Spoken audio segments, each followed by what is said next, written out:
Welcome, everyone. My name is David Meltzer, and I'm the Secretary General of GVF. As many of you know, GVF is the Global Trade Association for the satellite industry. Before introducing the moderator of today's panel, I just want to take a minute to note that this panel marks the 15th and final webinar of this calendar year, 2020, which GVF has produced these 15 webinars in partnership with Satellite Evolution. These webinars have been very popular. In fact, we've attracted a global audience from over 130 countries, with over 6,500 people having viewed our webinars live or via recordings on our YouTube channel. We have been supported by an excellent group of sponsors, including today's sponsor, Proactive International. I'm pleased now, hopefully, to turn the panel over to today's moderator, Dr. Joe Pelton. There's been some technical issues, but if Joe is not back with us, then I can take over. But in any case, many of you know Joe. He's one of the renowned leaders of the satellite industry, and I've known Joe for over 30 years, which certainly makes me old, but Joe makes him very wise. In addition to being a prolific writer, Joe is the Director Emeritus of the Space and Advanced Communications Research Institute at the George Washington University in Washington, D.C. And in addition, Joe is the former Dean of the International Space University. We are going to address in this discussion, this webinar, what is really a seismic shift in the global space industry. And this has sometimes been described as Space 2.0, or Silicon Valley meets the traditional aerospace industry, or just NewSpace. Merrill Lynch, the investment banking firm, has predicted that space-based activities may grow to a $3 trillion industry by 2050. And that, in my view, may be too conservative, given all the developments that we're seeing right now. In Joe's book, The New Gold Rush, he suggests that the overall space industry, boosted by NewSpace, or Space 2.0, will grow from about $1/3 trillion today to $1 trillion by 2035. So Joe and I are aligned in that we think Merrill Lynch may be a bit conservative here. The new space revolution will see many innovations in not only telecom, but launch services, space tourism, data analytics, remote sensing, and much more. 6G satellite backhaul alone may revolutionize the SATCOM industry. So we're going to cover just a few of those topics, but let's hear from the experts. And we have truly an excellent panel. Michelle Forrest, Director of LEO Systems Engineering for Telesat of Canada, and I think many of those participating in this webinar know that Telesat has developed an excellent plan for a LEO system, and Michelle is certainly well qualified not only to talk about Telesat's system, but the developments in the satellite world. Also joining Michelle is Ruth Pritchard Kelly. Ruth, formerly with O3B, but now with OneWeb's regulatory department. Ruth has extensive history in the satellite industry, and OneWeb is certainly another exciting entrant with new investors, with the UK government and Bharti, as well as Hughes and others, and certainly looking forward to hear from Ruth on her perspectives around NewSpace, or 2.0. We're also joined by Joachim Espeland. Joachim is the CEO of Quadsat. Quadsat's a Danish company that is developing new tools for testing and calibrating satellite antennas, so the ground segment. David Garud. David is the Director of Business Development at Celestia UK, which is also a new space antenna technology company. So we have two of our panelists, expert in the space segment and two expert in the ground segment. So I think the panel is well equipped to explain where NewSpace is rapidly taking us. Let me start with Michelle. Michelle, what is NewSpace, or Space 2.0? What does that mean to you, and how does this involve your business? Does it mean you're pursuing technology, clients, and your strategic approach to the future differently?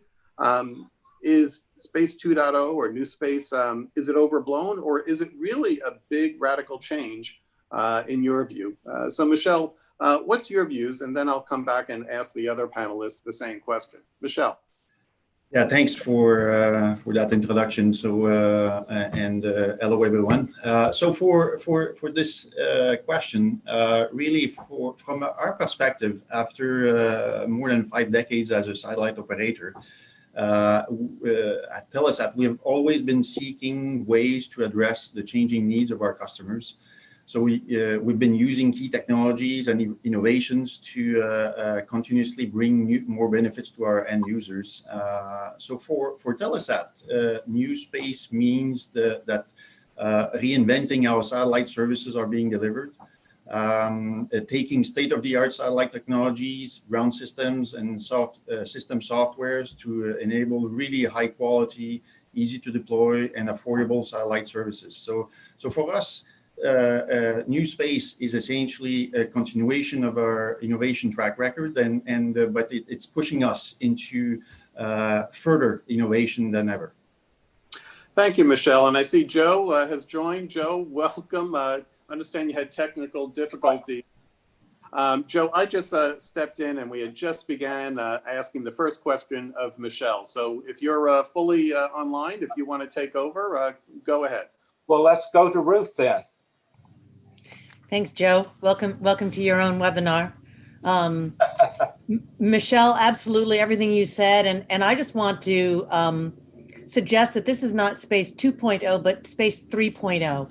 To me, Space 1.0 was, the Outer Space Treaty and the idea that maybe a few nations would be interested and have the resources to go to outer space. It rapidly became 2.0 when it was private companies that said, no, I want to go to, or we want to go to outer space. And I think 3.0 is individuals, not only the very rich billionaires who are known by name to households around the world who are creating their own launch vehicles and their own constellations, right? They've got it all. They don't need a nation or another company. But even each individual engineer at her university can design and build and launch her own CubeSat. This is an incredibly exciting time. And it's the perfect storm of more affordable ways to manufacture, more affordable launch vehicle systems. And also, we're not just exploring space for space. Now we're using it as any resource to develop all kinds of new industries. So this is a sea change, no pun intended with a reference to yet another natural resource, but this is an amazing time in the space industry. Yeah, some people actually refer to this as Silicon Valley meets the traditional aerospace industry. So let's go to Joachim. What's your perspective on NewSpace? Yeah, thank you, Joe. So in QuadSat, we really came about when NewSpace really started. So we kind of found it out of that, and we see a big change and a lot of new satellites, and really think that we can disrupt how antenna measurements are being done today to really help the industry getting more data on how antenna testing is done. So we're looking to bring an Industry 4.0 solution and help industrialize how the antennas are measured from being a almost academic and scientific process to really being industrialized and get it through and get it to space and get it to work. Okay. And David, what's your perspective on NewSpace? Just how I see the difference. First of all, I'm trying to in the question that we saw the fundamental difference. I think is that NewSpace is largely low Earth orbit based, whereas traditional space was a lot more geostationary. Where when you think the vast majority of the revenues, I think to date have been from geostationary.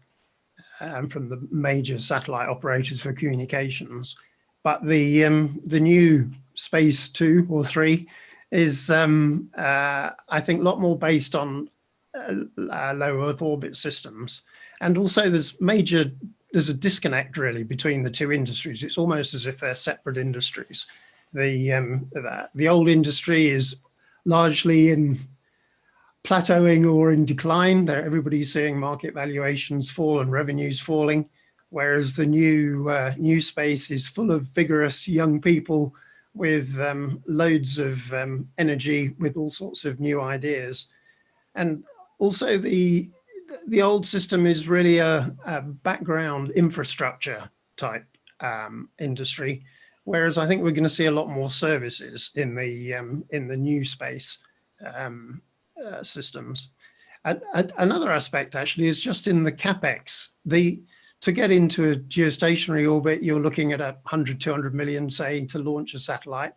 Whereas in new space, we've got two different sections of it, I think. One is the CubeSat type based solutions, and the other is the mega constellations. And between them, this capex range now goes from 100 times less than my 100 to 200 million to 100 times more for the mega constellation. So the dynamic range in capex is fascinatingly different as well. But from the other points you raised, from our point of view, we're manufacturing electronically steered antennas for gateway terminals and for user terminals, and that's clearly the impact.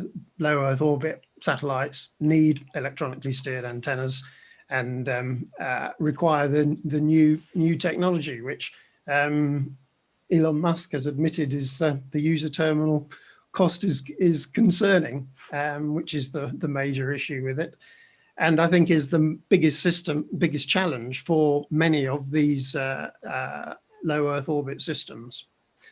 It's certainly radical as well.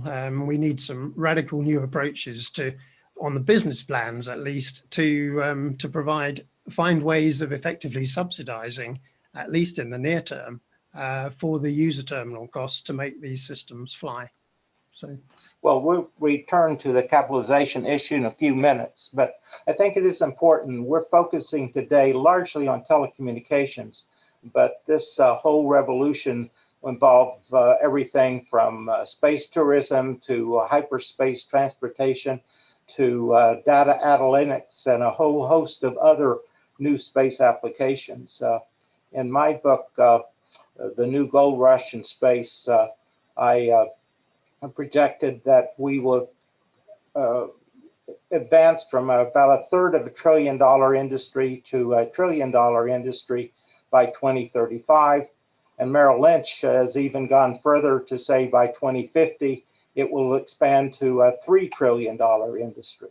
So there is a whole host of innovations, not only in telecommunications, but all of these other applications doing things in new ways with new capitalizations. So let's go on to how you see this impacting in terms of value chains and how it impacts the ground segment and the space segment, particularly from your perspective. So we'll go back to Michelle, and what do you think are the changes that you're going to see and how NewSpace impacts how the industry operates? Yeah, so from our perspective, really, NewSpace manifests itself in all sectors. So our approach to Telesat LEO has been to design our constellation with a highly integrated end-to-end system. So the new technologies needed are not limited to the satellites. They are needed also on the ground systems, the user terminals. It was just mentioned, very important, very challenging for a LEO constellation.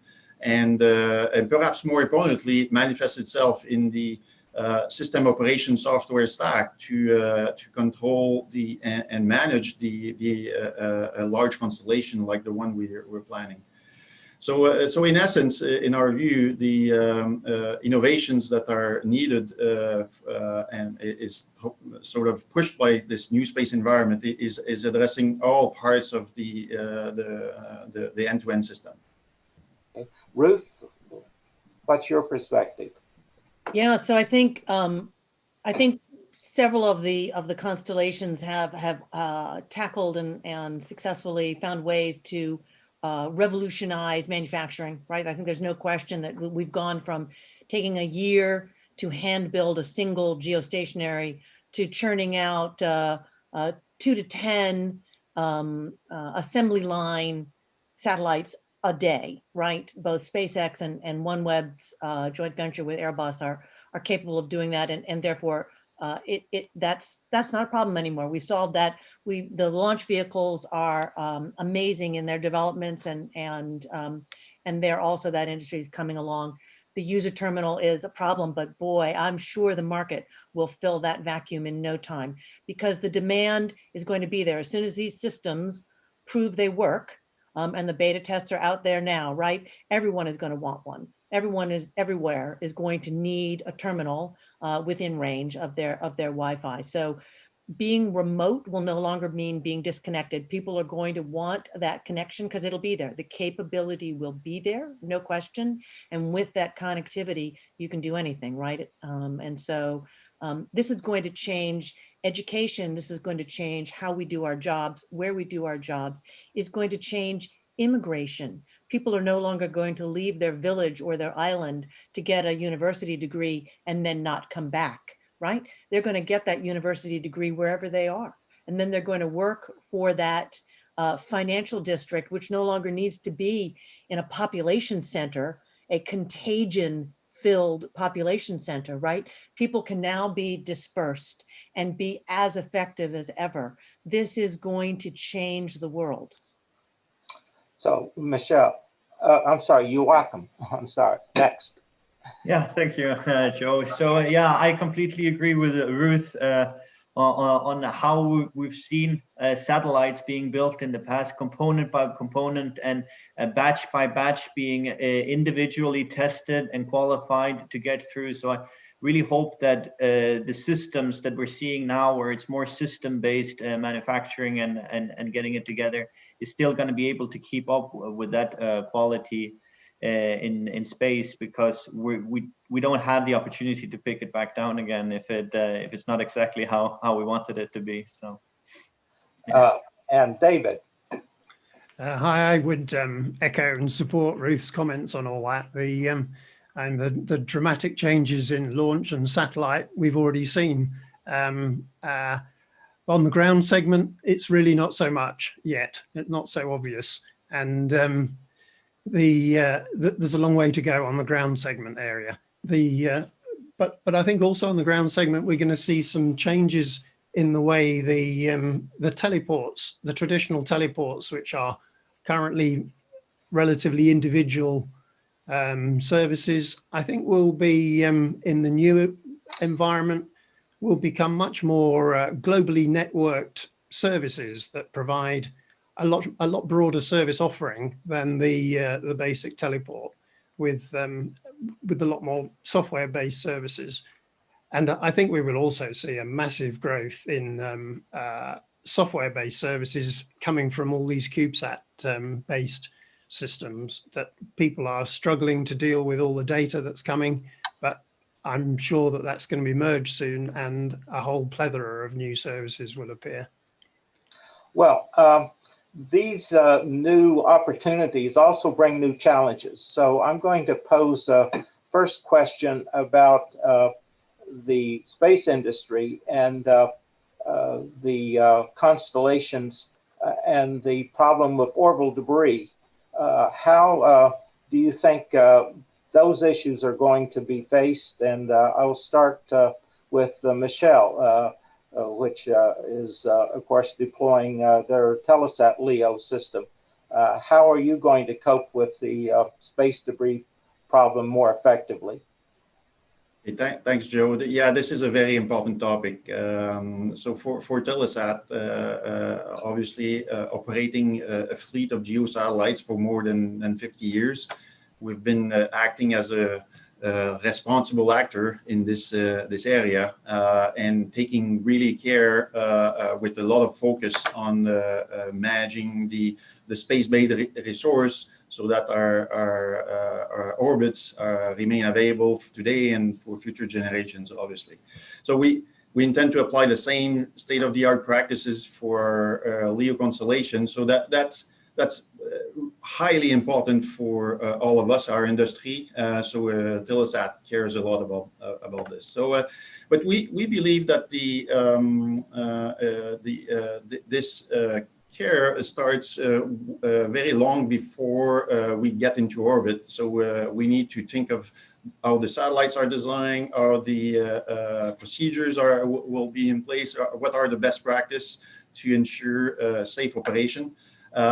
So we, for our Telesat LEO architecture, as probably many people know by now, that we have designed our system based on a limited number of satellites. So we will have nearly 300 satellites that will be in low Earth orbit with an objective of, the trade that we have made is that we favor the lower satellite count, but each of them being quite powerful and capable to satisfy the needs of our customers. So by itself, the lower satellite count helps a lot to address this. So, but we're putting in place the best practices that we have been using for many years. So, which is to share the orbital data with to coordinate maneuvers with the other operators, to mitigate conjunction, RF interference, and all the geolocation support that is needed with the Combined Space Operations Center and the Space Data Association. So all this will continue, and with our LEO constellation, we're also taking care of automating the process for the space situational awareness notifications to have a very proactive maneuvering that minimize the risk of collisions.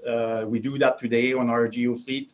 Obviously, we'll deploy similar systems for our LEO constellation, so to allow very safe operation.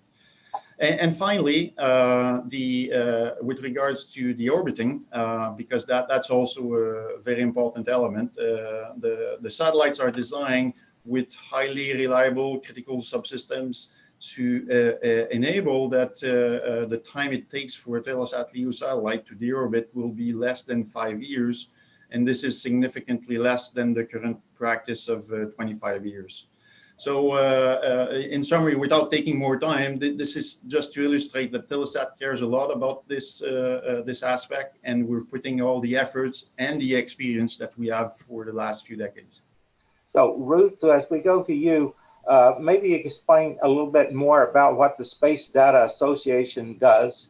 And also, I think OneWeb is trying to move to even within 1 year or less to deorbit at end of life, because the lifetime of these satellites is actually like 3 to 7 years. So a 25-year rule, as Michelle has noted, doesn't really apply very much effectively anymore. So yeah. Ruth, Thanks, Joe. I mean, listen, all of us are in this industry for economic gain, right? We are private companies. Nobody wants a collision. Everybody wants to make money. And so especially the established operators like Telesat, it's not like they haven't been aware of debris. Although some other people have not been aware of debris and are suddenly saying, oh no, space garbage. It's not like those of us who've been in outer space aren't aware that this is a problem, right?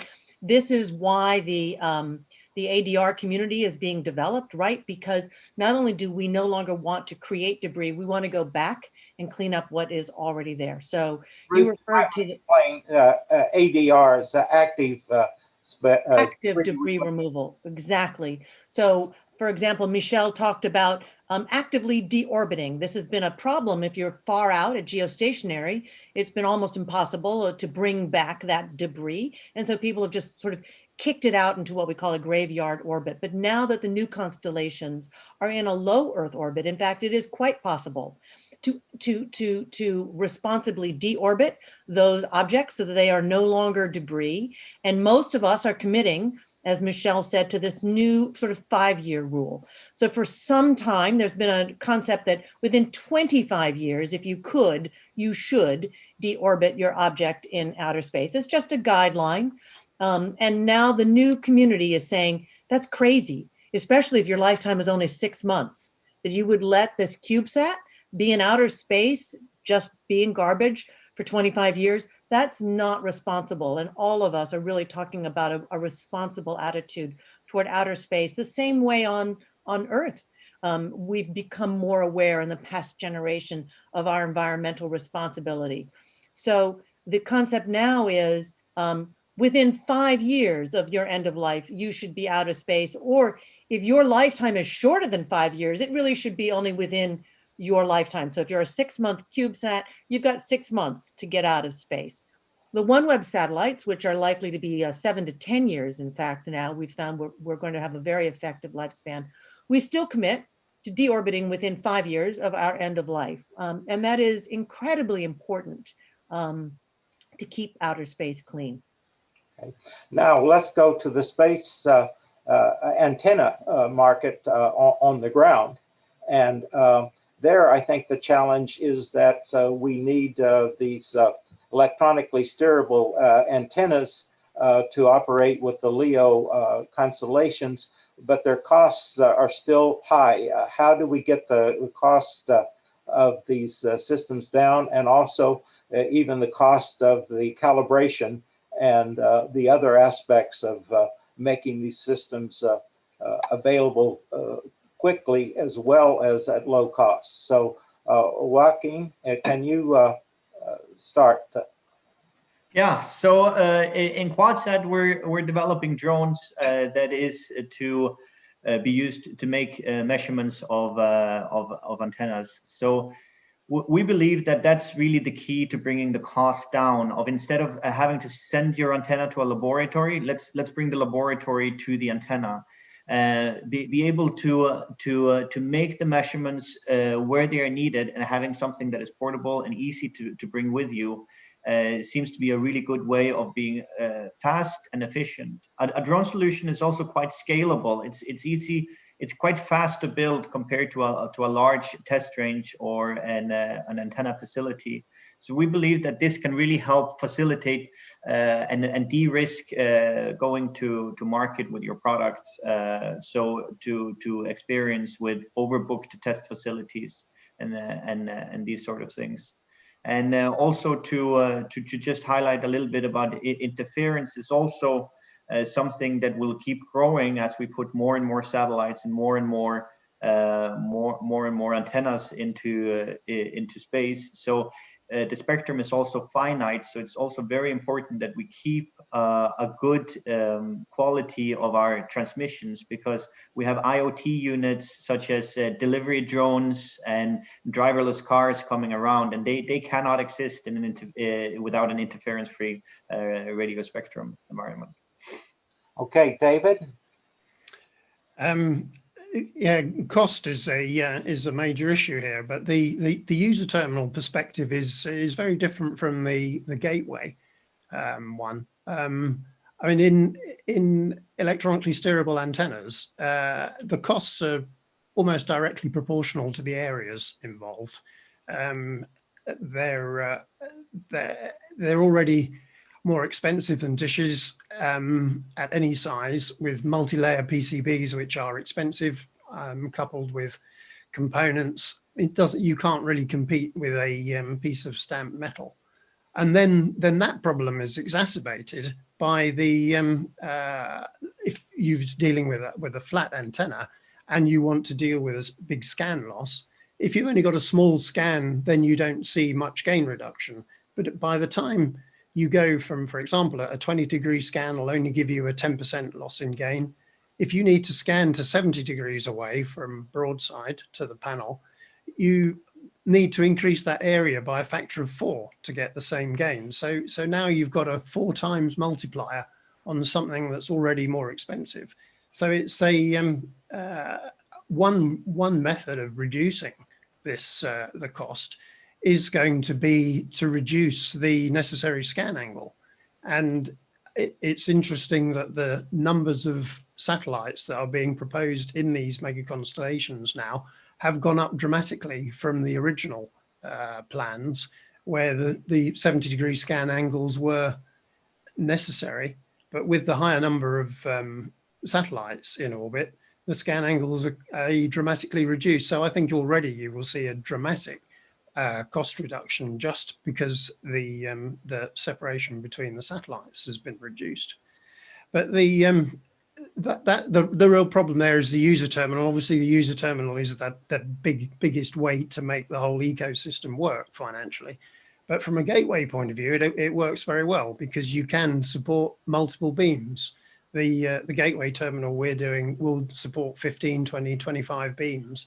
And so a single, more expensive than a dish antenna, but supporting 25 beams does make the whole thing a lot more cost effective.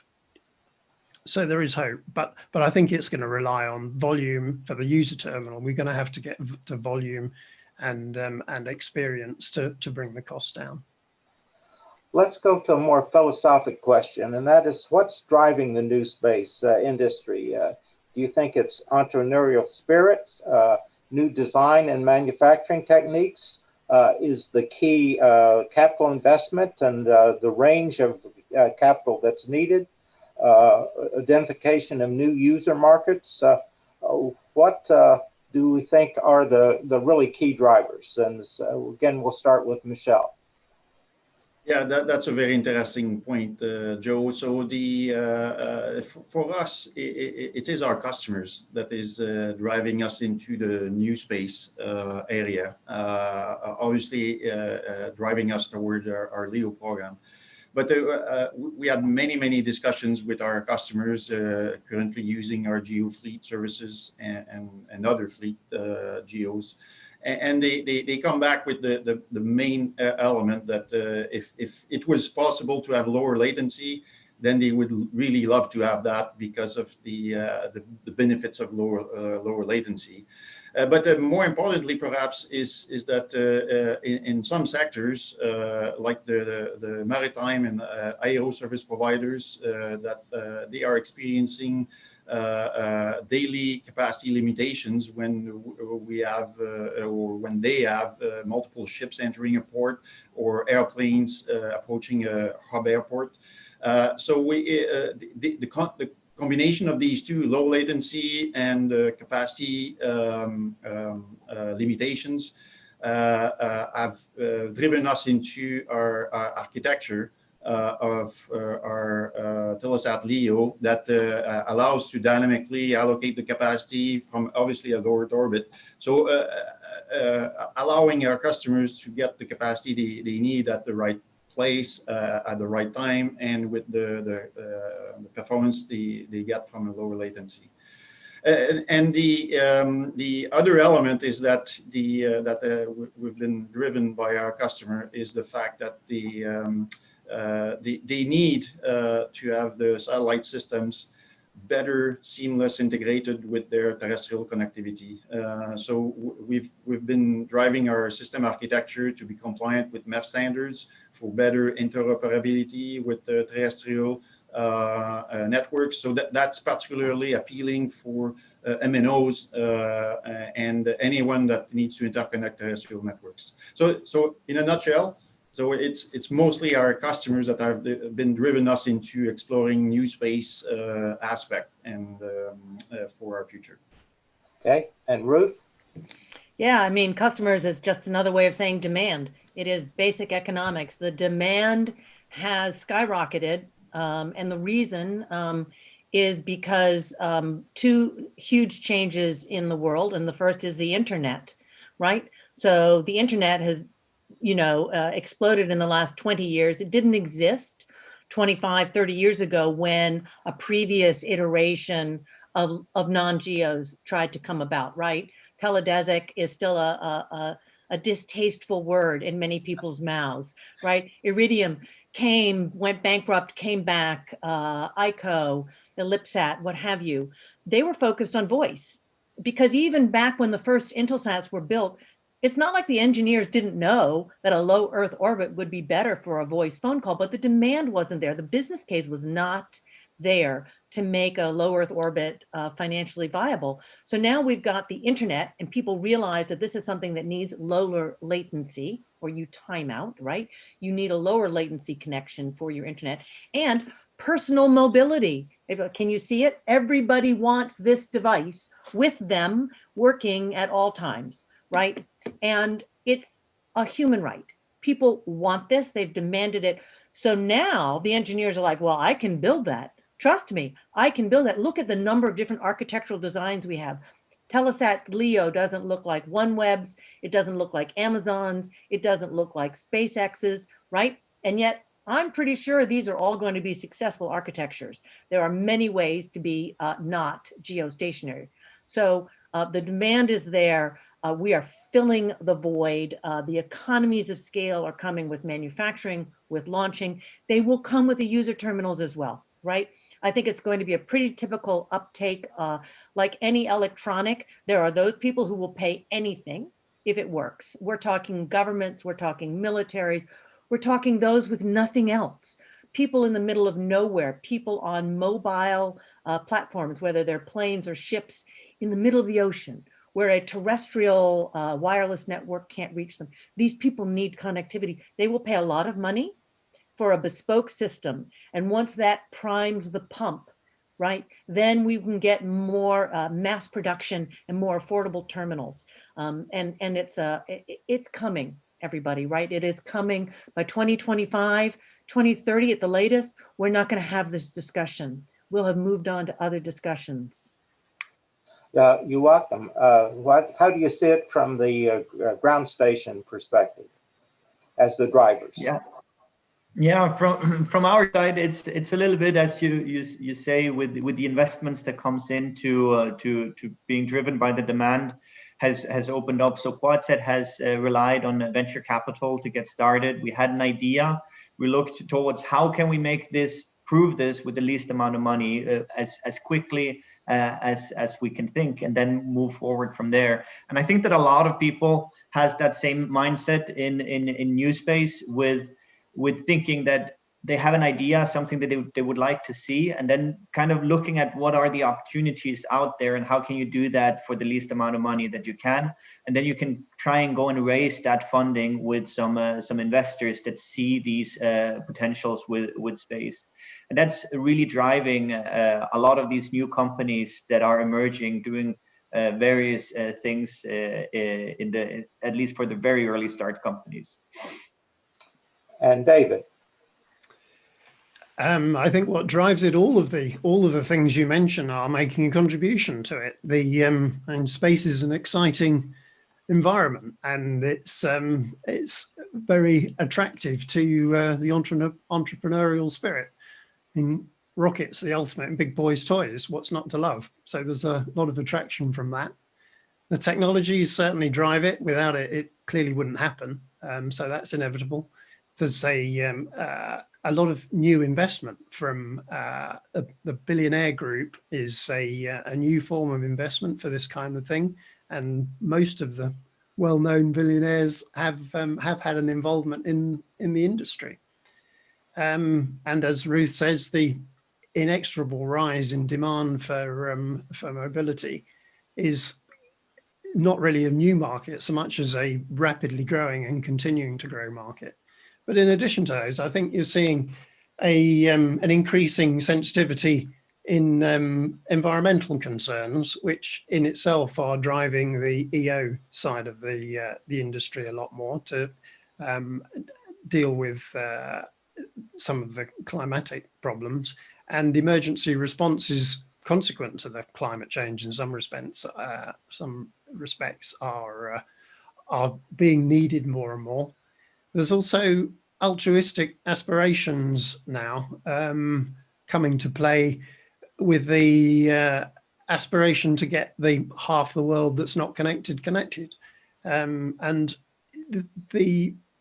so I think that's a major factor in it. But also just I think the element of the fact that we can do it is a reason for doing it. Lots of people will do things just because they can, and I think that's an element to it as well. So there's a lot of contributions to what's driving it. Well, certainly there is this aspirational aspect of trying to serve the underdeveloped world. perhaps even to use some of this technology to combat climate change and global pollution. A lot of aspirations. We're about to go to sort of our last panel question, prearranged. So I would invite everyone who has a question to send them in to David, because he's going to try to take some of the questions from the audience. So really the last question I'm going to ask is about the financing. How does this really work? Is it only venture capitalists and angels, or could it be as simple as family and friends? What about public-private partnerships? And investment banks like SoftBank seem to play a big role as well. And there's even the IPO system. So how do you think this is going to work? How is it going to play out? Is it going to change in terms of financing for it? So again, we'll start with Michelle. Okay, on that point, my perception is that each company probably has a very different approach. But for us, as an established satellite operator, our funding path will likely look quite different than others, especially compared with startup companies. So we have publicly stated that we intend to finance our Telesat LEO project with a third of equity and 2/3 of debt. And so we count on the large cash on our balance sheet and the steady backlog of our existing GEO satellite capacity. So this is the foundation, along with some proceeds of the US C-band auctions and potentially similar in Canada. This is the main pillar, and then we are obviously very actively engaged with the export banks, actually well underway for our debt financing. So this is the approach that we've been taking, and I'm pretty sure this is different from the approaches that needed to be taken into account by startups companies. I think we should briefly explain there was the so-called C-band alliance that was giving up spectrum for the constant demand for broadband mobile, and basically you and Intelsat and Eutelsat and so on are all going to be compensated for giving up that spectrum. So it is another way of explaining how important and how valuable resource the spectrum is, and it's going to be going on issue. Ruth, what about you? Yeah, I think again, as Michelle suggested, all of these avenues are possible depending on the size of your project. And even though Elon Musk may have enough money personally to fund Starlink, he's not using his own personal money, or he's not only using his own personal money. So I think that these projects are going to traditional, debt and financing projects.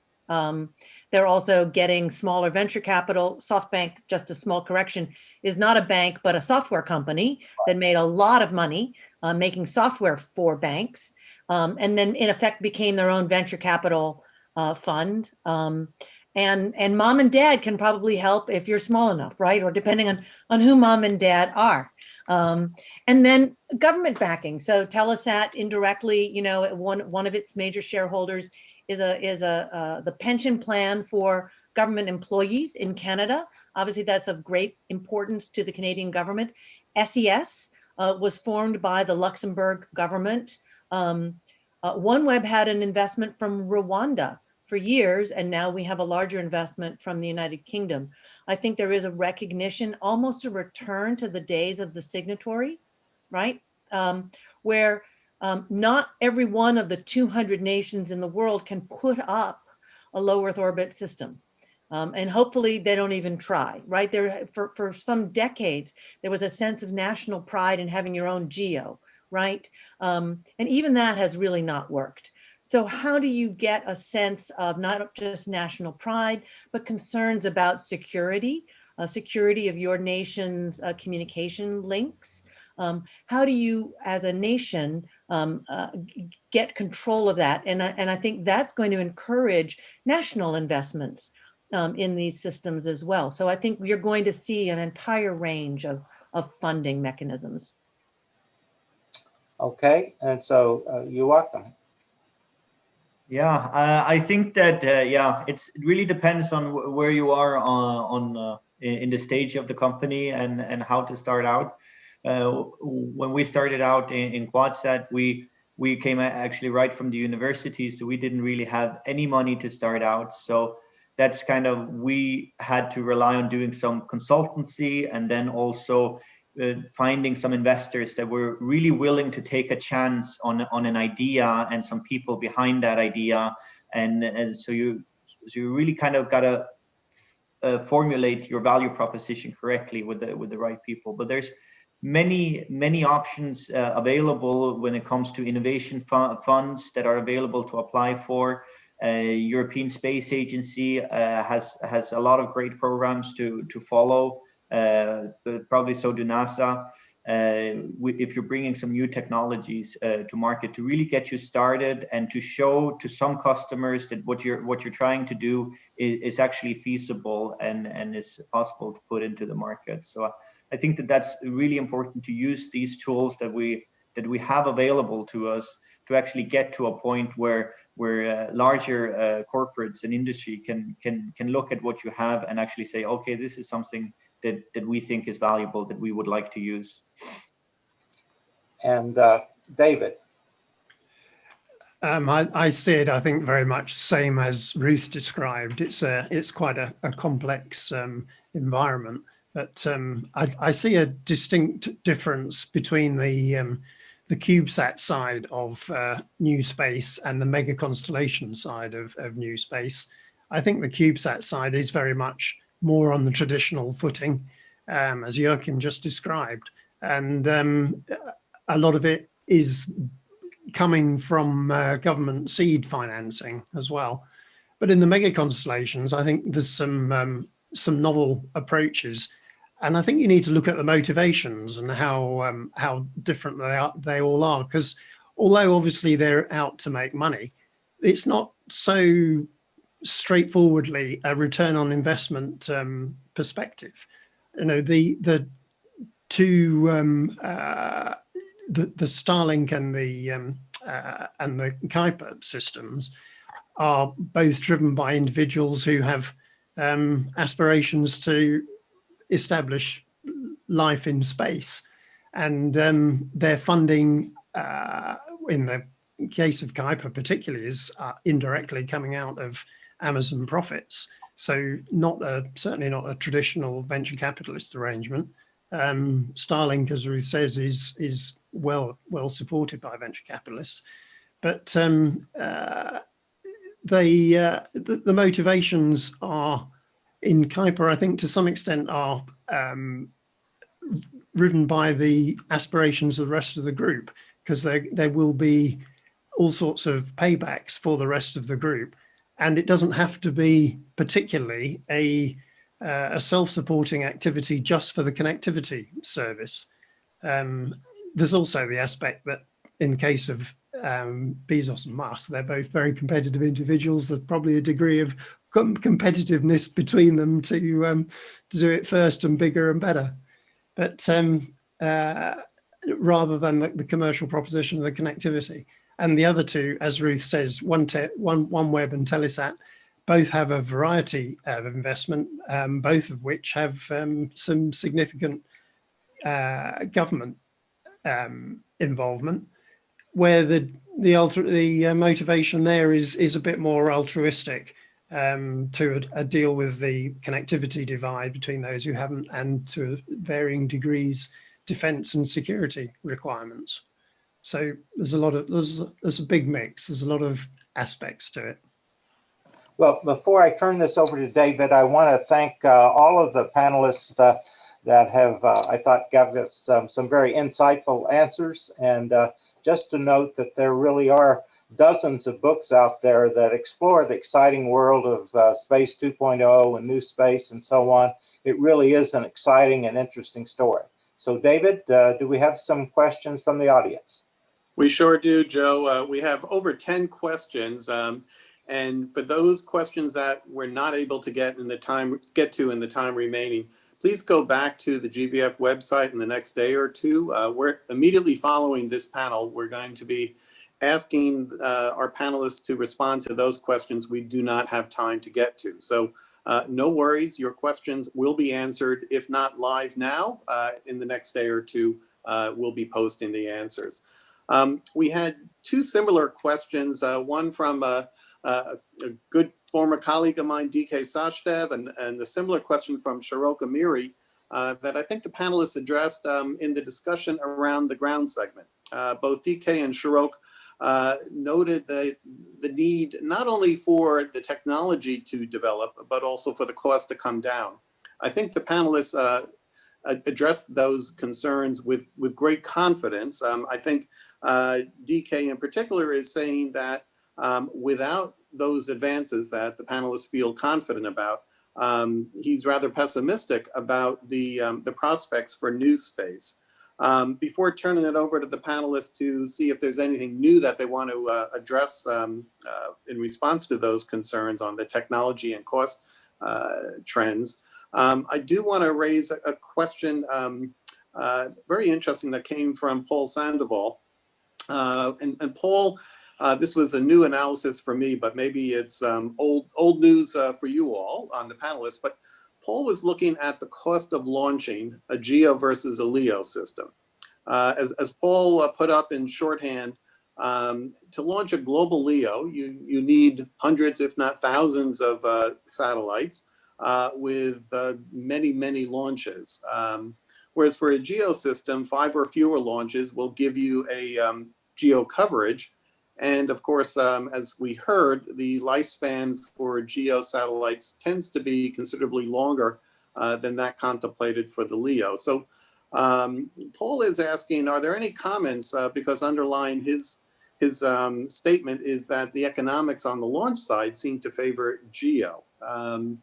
Any views? I see Ruth, you're shaking your head. So let me give you the first shot. I suspect Michelle has something to say as well. Ruth can go first, yeah. As a GEO LEO. Ruth, go ahead. Yep, that's absolutely right. But you know, sometimes you need a tank and sometimes you need a racing bicycle. So while there are great applications to be done from geostationary satellite, and I would say that the point to multi-point broadcast of information, there is no more effective technology than a geostationary satellite, right? But for internet, for two-way latency dependent communications, now that there are options, why would anybody use a geostationary satellite anymore? They're just not going to use GEOs for those applications. They're just not. They're going to use a LEO.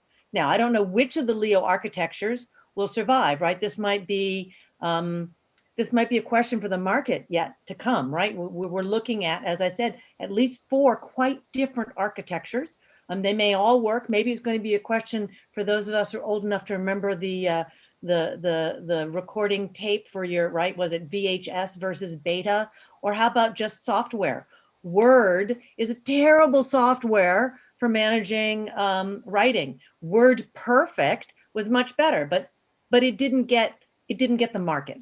So who knows which one of these constellations is going to come along, but I guarantee you that now that they exist as a possibility, no one's going to want to go via GEO. No one ever wanted to go via GEO for a voice call, let alone the internet.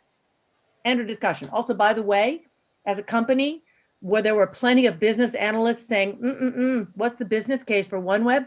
When Jeff Bezos, who has never lost money at anything, when Jeff Bezos, way past the time of getting good priority for spectrum, announced his plan to go into competition with the unknown OneWeb and the very well-known Starlink, all those business analysts shut up. And you know who else shut up? After the pandemic, Wall Street and the City of London, once they left the contagion-infested population centers of Wall Street and the city, and they fled to their cottages by the lake and their beach houses and their mountain cabins where they were away from a pandemic. And they were like, oh, but my phone doesn't work. Where's my 4G? I deserve 4G. Suddenly, their attitude toward connecting the unconnected, it changed 180 degrees, right? Now they understand the business case. Everybody is going to want this. Everybody deserves it. It's coming. Doesn't mean we aren't going to still use geos. My sister, the librarian, likes to point out that we still chisel in stone, right? We still use stone chiseling for some forms of communication. True, it is only gravestones in cemeteries, but it's not like Okay. that form of communication has gone away. All right. Well, Yeah. thank you. So, A little Michelle, passionate. I assume you have well, maybe it's the same, but maybe slightly different. Obviously, Telesat is investing in both LEO and longtime GEO operator. Yeah. What's your perspective?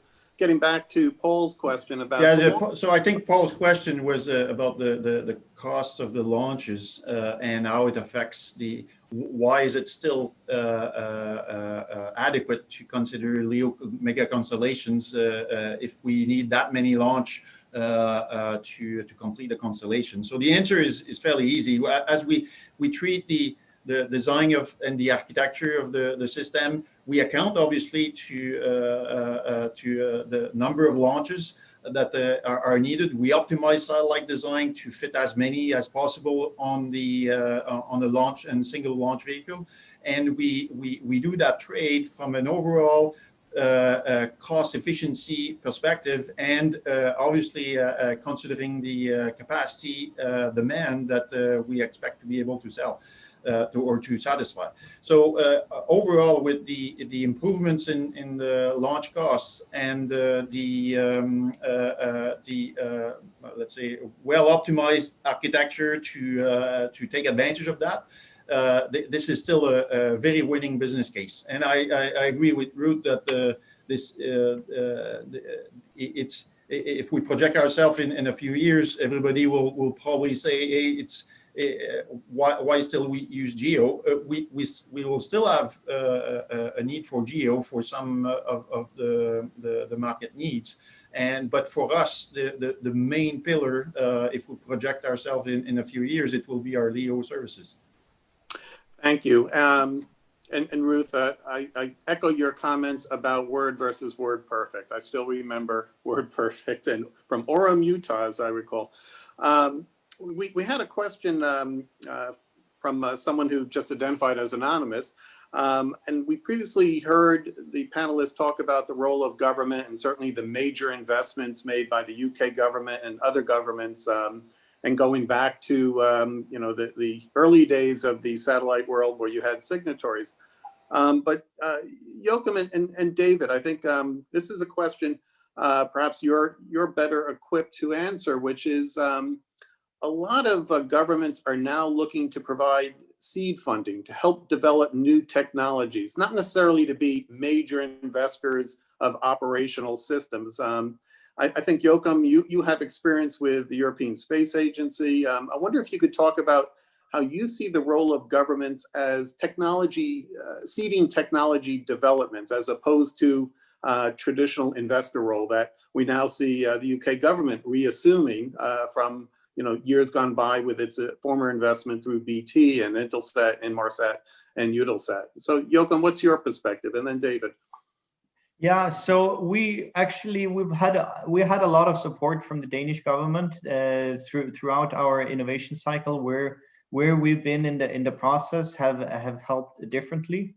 So Danish state is actually a investor in QuadSat and was part of our seed round and pre-series A round that we closed recently.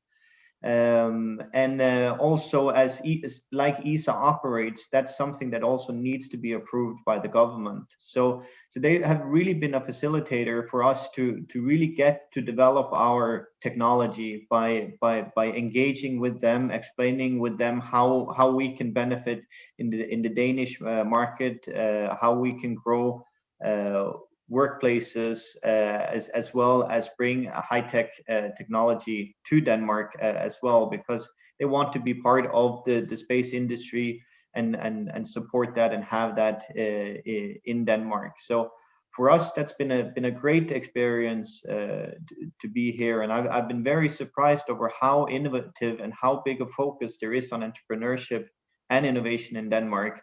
That really has allowed us to do this work and be supported by universities and other research organization that is in Denmark. So a lot of these grant funding that they've applied to us also include research institutions or ours from universities. So we can really go into a university that has really professional laboratories, which we could never have afforded ourselves, and spend time and really explore and learn in these cases. So yeah. So a really, really good explanation of the critically important role of the Danish government and through them, the European Space Agency. David, you have a lot of history in the industry. You've seen trends come and go and come and go. What's your perspective on the proper role, if any, for government in seeding technology developments as opposed to the traditional investment role? In general, I would be a bit sensitive about allowing governments to pick winners in commercial markets. But and I'm in the UK, and so I have a very UK-centric perspective. And the UK government has been very consistent for some years now in supporting very actively space activity. And so we were already seeing and it was certainly central to attracting a lot of inward investment and homegrown enterprises. There is a huge amount of activity going on that I'm sure would not be here without that incentive. And then the surprise to many, including me, of the acquisition of a big chunk of OneWeb just consolidated that. So I think the knowing that the government is behind it in acts like that, and a vast number of investments. And we're the recipient of a major fund from ESA, which is via the UK, obviously, as well as the Scottish Enterprise Board. It's a vital component. Without them, I don't think you would see anything like the same activity level. Thank you. We've obviously run past the top of the hour, and I want to thank our panelists for giving us additional time. And we will get to all the questions again in writing in the next day or two. But there's one very, I think, good summation sort of question that comes in from Renato Goodfellow in the UK. And it's kind of a philosophical question. So this is the 30-second answer time. Renato's asking, is Space 2.0, is it truly going to be revolutionary, or is it just another step in the evolution of the space industry? So 30 seconds, what's your view? We'll start with Michelle, then to Ruth, and then to Joachim and to David. Michelle, revolution or evolution? I think it's just one step in the ladder. We'll simply continue over time improving. So in 30 seconds, because you asked for it, it's for us. This is our next step, but we will continue to evolve to continuously bring innovations after we're in service. Our engineering team will continue to look after better ways to serve the customers. So my prediction is that this will continue on. Thank you. So we clearly have a vote for strong evolution. Ruth? I think it's an evolution within our industry, but I think it's going to create a revolution in the world. As I said before, I think having connectivity everywhere all the time is going to change the way people get educations, complete jobs. It's going to change immigration and population movement. It's going to change the way other people live their lives. So it'll be revolutionary for them. So evolution with a revolutionary impact. I like that. Joachim, what's your perspective? Yeah, I have to agree a little bit in that. I think that we're never going to live the same way as we do right now. It's going to completely change everything. But it's just another step in the technology phase. We'll get better and better technology and keep innovating. Thank you. So I think that's an evolution. And Dave, you get David, you get the final word. I would agree that it will be revolutionary, subject to a user terminal price that's going to work with a low Earth orbit satellite that will enable them to be widely adopted. And unless and until they appear, I think it will be evolutionary. And that goes back to the two questions. And Joe, I'm going to look to you to sum up the panel before I conclude with just some housekeeping. But it goes back to, and again, there'll be an opportunity to specifically address the questions we got from DK, Shirok, and others. I know, and apologies to those who have submitted questions. We just have run out of time. Paul Sandoval has a number of excellent questions as well, focused on individual panelists. But I want to thank everyone, and I want to just ask Joe for summation, and then hand it back to me, Joe, just for some housekeeping. Joe, I think you're on mute. Just a perspective of that, it's more than just the telecom revolution involved here. We're talking about transportation. There's a new system that's going to be able to use data analytics to create petabytes of information about the Earth as it is on an instantaneous basis. And so if you look at terms of maybe our going to Mars and settlements on the moon and data analytics and all of these things, I think there really is a revolutionary aspect to what has happened, but also the social aspect and the aspect of connecting the world and so on. That's revolutionary in the social and political and cultural impact as well. So it really is exciting days, and a lot's going to happen in the next half century that we just cannot imagine. Thank you. Well said, Joe. The discussion today reminded me that I should reread a book that came out in the 1970s, just to date myself, called Future Shock by Alvin Toffler. And he was a futurologist, I think is the right word. And see, I think a lot of his predictions have come true or will soon come true. Just to conclude, yeah.